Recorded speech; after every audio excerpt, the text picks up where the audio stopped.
বন্ধুরা, একদম কম সময়ের মধ্যে নামমাত্র তেলে সাবুদানা দিয়ে সম্পূর্ণ নিরামিষ একটা রেসিপি আজকে তোমাদের সঙ্গে শেয়ার করছি। তো এর জন্য আমাদের লাগছে সাবুদানা। এখানে আমি 1 কাপ পরিমাণ সাবুদানা নিয়েছি আর পরিষ্কার জল দিয়ে খুব ভালো করে ধুয়ে জলটাকে আমি ফেলে দিচ্ছি। এরপরে আবারও মোটামুটি যে পরিমাণ সাবুদানা নিয়েছি সেই পরিমাণ পরিষ্কার জল দিয়ে এগুলোকে আমি ভিজিয়ে রেখে দিচ্ছি। এখানে সাবুদানাগুলো ডুবে থাকবে এই পরিমাণ জল অবশ্যই ব্যবহার করতে হবে।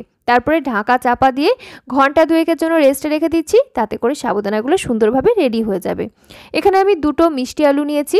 রাঙা আলু বা সুইট পটেটো অবশ্যই এক্ষেত্রে ব্যবহার করার চেষ্টা করবে। এর ফুড ভ্যালু যেমন অনেক বেশি, সেরকম খেতেও ভীষণ ভালো লাগবে। আমি এগুলোকে স্টিমে সিদ্ধ হতে বসিয়ে রাখলাম। তারপরে একটা মিক্সার গ্রাইন্ডার জারের মধ্যে নিয়ে নিচ্ছি 1 টেবিল চামচ পরিমাণ ভাজা খোসা ছাড়ানো বাদাম। সাথে আমি একটুখানি কাঁচা লঙ্কা ব্যবহার করছি, কারণ ঝালটা একটু কম রাখবো আজকে। এর সাথে আমি খানিকটা ফ্রেশ পুদিনা পাতা কয়েকটা রেখেছি, তাতে করে দারুণ সুন্দর একটা ফ্লেভার আসবে, কিন্তু উগ্র কোনো ঝাঁঝালো গন্ধ লাগবে না। 2 মুঠোর মতো কুচানো ধনেপাতা ব্যবহার করলাম এবং 1 চা চামচ তেঁতুলের পাল্প অ্যাড করে খুব ভালো করে ব্লেন্ড করে একটা পেস্ট বানিয়ে নিচ্ছি।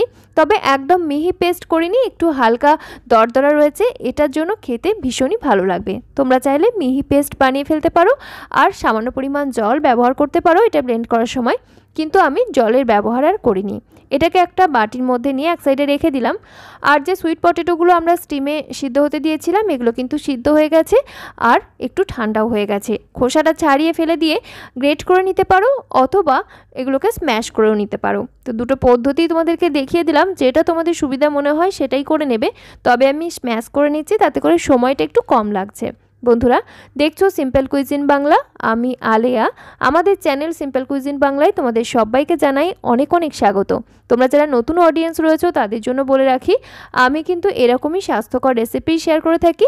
তোমরা যারা ওজন কমাতে চাইছো কিংবা হেলদি ফুড পছন্দ করো, তাদের জন্য আমার রেসিপিগুলো একেবারে অ্যাপ্রোপ্রিয়েট। তবে আমাদের আজকের এই রেসিপিটি ওজন বাড়ানোর জন্য ভীষণভাবে সাহায্য করবে। তো আলুগুলো স্ম্যাশ করে এক সাইডে রেখে দিলাম, আর এদিকে যে সাবুদানাগুলোকে আমরা ভিজিয়ে রেখেছিলাম, এটা 2 ঘন্টা পর তোমাদেরকে দেখাচ্ছি। সাবুদানা অনেকটা ফুলে গেছে আর কিছুটা জল কিন্তু এক্সট্রা রয়ে গেছে। তো দেখো, আমি হাত দিয়ে চেপে দেখিয়ে দিচ্ছি, ভিতর থেকে একদম সফট হয়ে গেছে। তো এই টেক্সচারটা হবে, মানে এই পজিশানে পৌঁছাবে, এই পর্যন্ত অবশ্যই তোমরা ভিজিয়ে রেখে দেবে। ওভারনাইট ভিজিয়ে রাখলেও কিন্তু কোনো সমস্যা নেই। তারপরে আমি একটা ছাঁকনির মধ্যে নিয়ে নিলাম, আর এক্সট্রা জলটা অবশ্যই ঝরিয়ে নিতে হবে, কারণ এর মধ্যে যেন জলটা থেকে না যায়, না হলে আবার জল জলে ভাব থাকলে খেতে ভালো লাগবে না। তো এটাকে আমি ছড়িয়ে নিয়ে এভাবে করে জলটা ঝরিয়ে নিলাম, মিনিট 4 রেখে দিয়েছিলাম।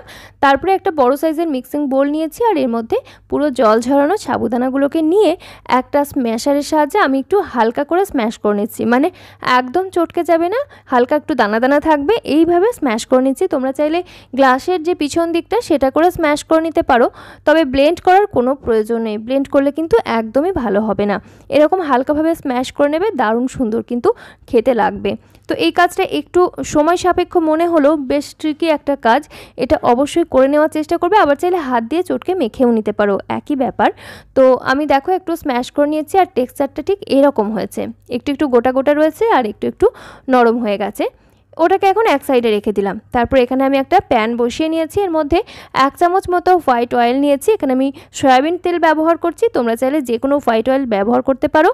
ফোড়নে দিয়ে দিলাম খানিকটা গোটা সর্ষে, গোটা জিরে, এগুলো পছন্দ অনুযায়ী পরিমাণগুলো কম বেশি করতে পারো। কয়েকটা কারি পাতা নিয়েছি, ফ্লেভার ভীষণ ভালো লাগে।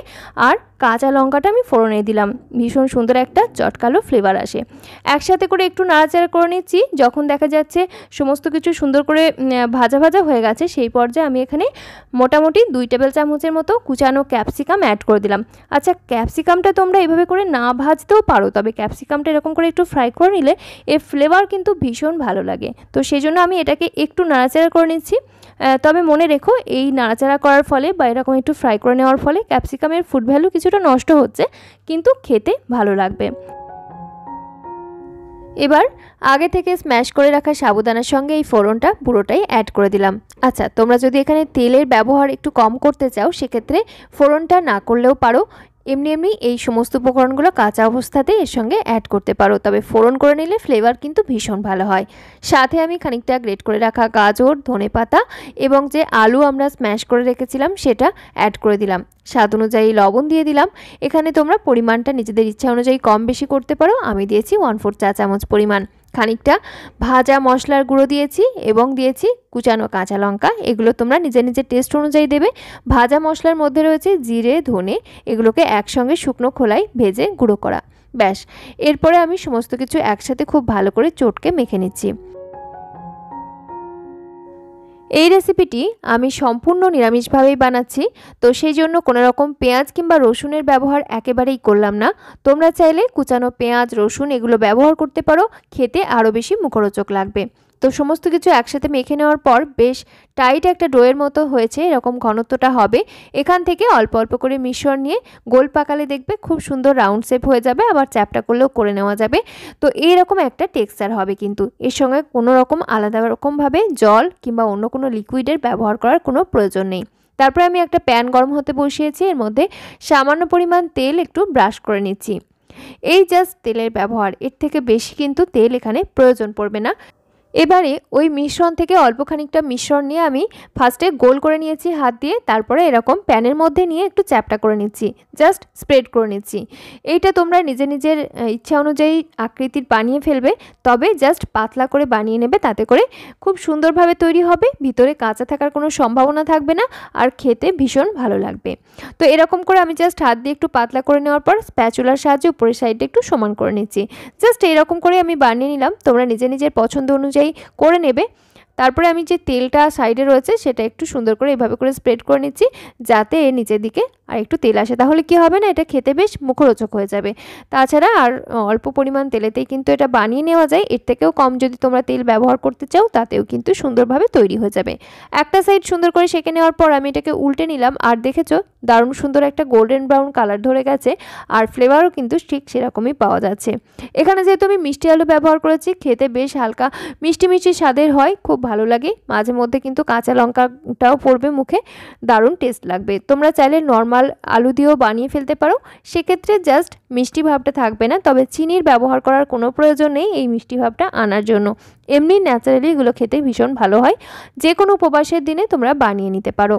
একটা তৈরি হয়ে যাওয়ার পর আবারও দ্বিতীয়টির জন্য তেল ব্রাশ করে নিয়েছি সেমভাবে, আর একই রকমভাবে আমি ঠিক এইভাবে করে পাতলা করে স্প্রেড করে নিচ্ছি।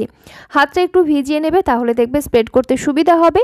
আর এই কাজটা যদি তোমাদের কাছে একটু কঠিন বা হাতে ছ্যাঁকা লেগে যাওয়ার ভয় লাগে, সেক্ষেত্রে তোমরা একটা কাজ করতে পারো, একটা যে কোনো পরিষ্কার প্লাস্টিক নেবে এবং তার মধ্যে এই ব্যাটারটা রেখে গোল করে রেখে উপর থেকে আরও একটা পরিষ্কার প্লাস্টিক দিয়ে একটু জাস্ট চাপ দিয়ে নেবে, দেখবে সুন্দর করে তৈরি হয়ে যাবে। আর তাতেও যদি ভালো না হয়, একটা বেলান দিয়ে জাস্ট প্লাস্টিকের উপর থেকে বেলে নেবে, দেখবে দারুণ সুন্দর রাউন্ড শেপের তৈরি হয়ে যাবে।